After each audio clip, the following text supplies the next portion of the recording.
Hey guys, GW coming to you live, and I'm going to talk about a movie that you guys probably wouldn't think I'd talk about in a million years.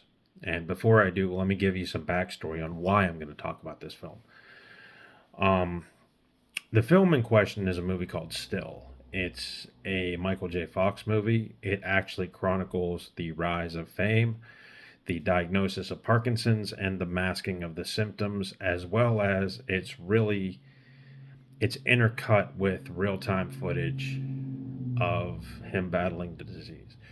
Now, a lot of people right now are going, Greg, why would you even, why are you reviewing this movie? Well, because my wife has someone in her family very close to her that suffers from Parkinson's. She's read all the Michael J. Fox books. She has, learned a lot about the disease, dealing with it, you know, the symptoms and everything from the books, as well as what her mother is going through. So yesterday we watched Still, and I have to tell you, the movie is very, very powerful. It's basically his journey through stardom and the diagnosis of Parkinson's, and like I said, the masking of the symptoms. Very, very powerful, very poignant, and very in your face. Um, Coincidentally, that this movie was nominated for 7 Emmy Awards, including Best Documentary. And basically, he narrates the whole thing, and you get to see exactly what a debilitating disease Parkinson's is. You also get to learn a little bit about Michael J. Fox, the actor. A lot of people don't know him. People just go, oh, he's that dude from Family Ties. But he was in so much more stuff, guys. He was in a handful of movies: The Hard Way, Casualties of War with Sean Penn. He partied with Woody Harrelson and those cats, and basically he was uh, he was the biggest hit of the '80s once Family Ties hit. You also get to see some rare behind the scenes footage of that show, and you also learn a couple of interesting things of what, like, the president of NBC, Brandon Tartikoff, thought about him, or how you go from wanting everything when you get to Tinseltown to basically being broke and eating at McDonald's. My wife has, like I said, we watched this. She's went over it and over it, and she says it's exactly the way he writes it. The thing is that this movie does not shy away from the fact that this disease debilitated this actor. And there's a couple of moments that actually make you cry. The thing is, with my wife's mother too, it mirrors a lot of that, and it's very powerful when you see it in your face. And a lot of people don't know what Parkinson's can do to you. Well, I suggest you watch this movie. If you have Apple TV, it's not just a movie about Parkinson's. Don't get me wrong. It's the story of the rise to fame and the debilitating effects of a disease. And it's the story of an actor who, in my generation, was like the king of Hollywood. There's a lot of emotional moments. My wife ended up crying for a half hour after this. And she said that it's so true. In dealing with her mother, we see the same things. And the one thing too is when you get done with this documentary, if you're in good health, you kind of do what I do. You thank the good Lord above that you are in good health. But that's not to say years down the road things may not happen, because this disease, if you know anything about it, hits you when you're in early 70s. It hit him in his mid 20s. So, big shock there. The one glaring omission that I will say that's missing from this, and maybe he didn't want to talk about it, maybe he just decided whatever, was that his big break came from a movie called Class of '84. A lot of people don't know that. I believe it's still on Shutter. You guys can check it out. It's the I did a movie review of it. It's the teacher versus gangs in the school type deal, and it was the first one to be done. But when Family Ties hit, he was offered this role, and his name was Michael Fox. Well, when he went in for Family Ties, they changed it to Michael J. But in Class of '84, it's Michael Fox. It was his first acting career and career gig. And they don't even mention it, to be honest with you. They just kind of jump right into the Family Ties, which I understand, that's where most people recognize him. Then they jump into Teen Wolf.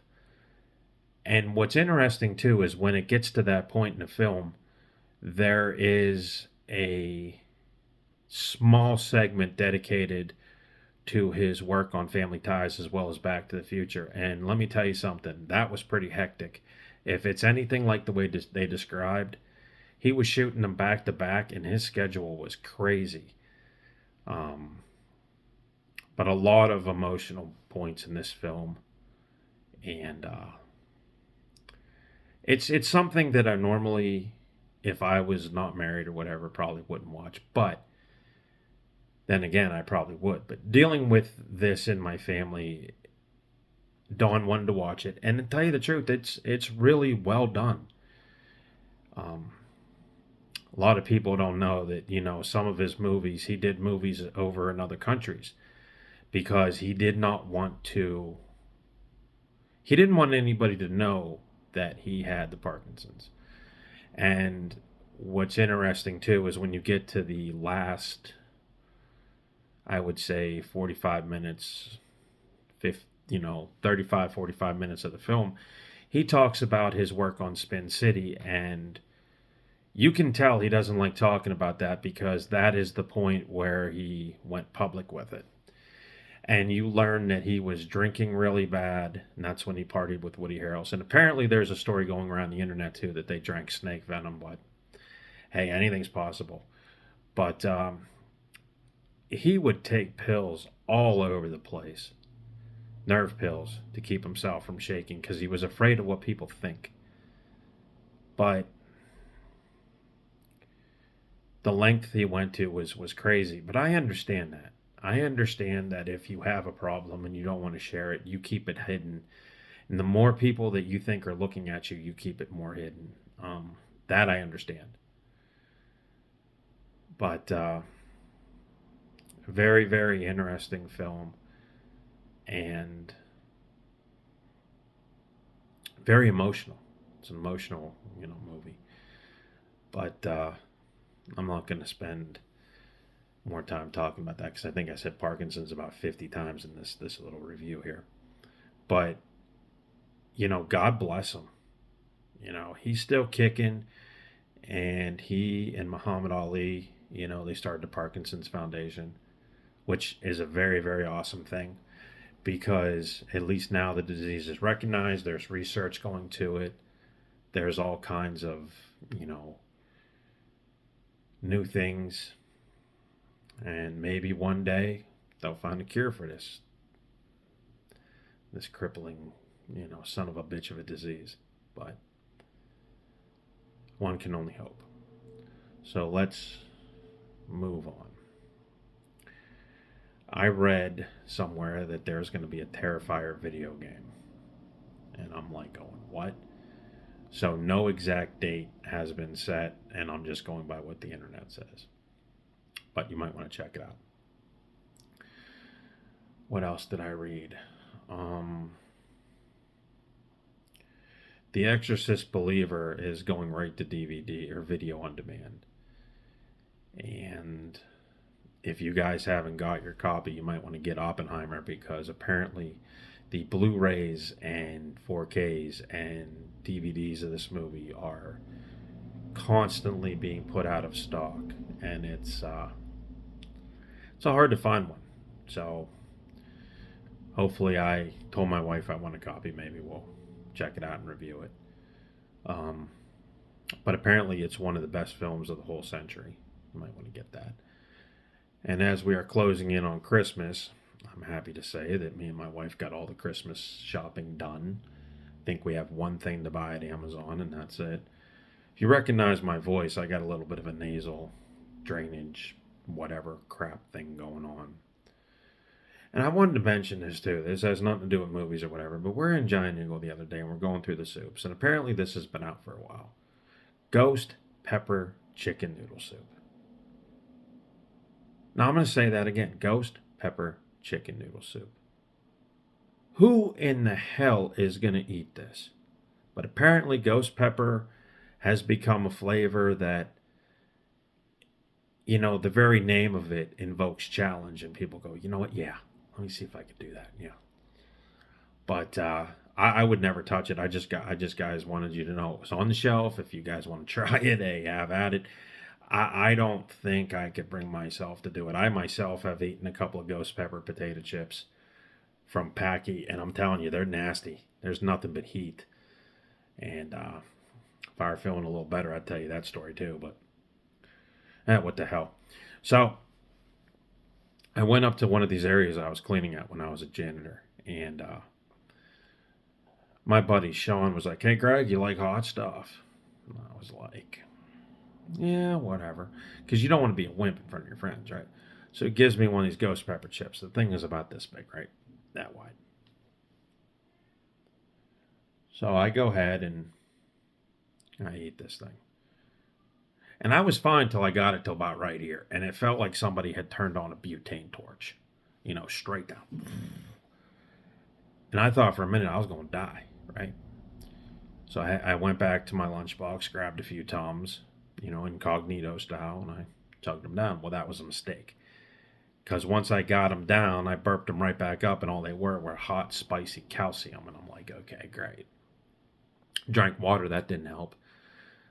So I'm sitting there and I'm thinking about every conceivable thing I can use to sort of stop the heat. And finally, I went and I got a Coke. And I'm gonna tell you something. It took almost the whole bottle, but it killed the heat. And I'm telling you, never again, never again would I ever do that.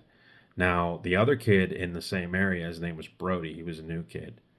I mean, he must have ate like a whole bag of them. And every time I saw him, man, his eyes were watering. It looked like he was crying. He was wiping his eyes. Nose would run. He was hit that pop machine, God bless him, like 17 times, that week. I will never touch a ghost pepper chip. But I admire people that have a cast iron stomach. I mean, good for you. I just don't want my guts liquefied in ghost pepper juice, But that's my ghost pepper story. I'm never messing with it. You guys want to see something crazy? Get on YouTube after you're done checking me out and watch some of these people eat raw ghost peppers, man. It's freaking nuts. It's almost as good as the cinnamon challenge, which, by the way, if you're looking for those, check out the cinnamon challenge with Squeezy Jibs. That thing is hilarious. Basically, people take a spoonful of cinnamon and think they can drink or, swallow it whole. It never works out good, but those are always fun videos to watch. So, after you're done checking this review out, go over there and check some of them guys out, because I'll tell you something. There's some funny shit over there, and you just go, why, dude? Why? Why would you even? Maybe it's a pride thing. I don't know. It's not for me. But yeah, definitely check out Still on Apple TV if you got it. Very emotional, very crazy, very poignant, and very in-your-face movie about a star, a disease, and sort of a comeback of a career, if you could say that. All right, GW. Hope to see you on the flip side.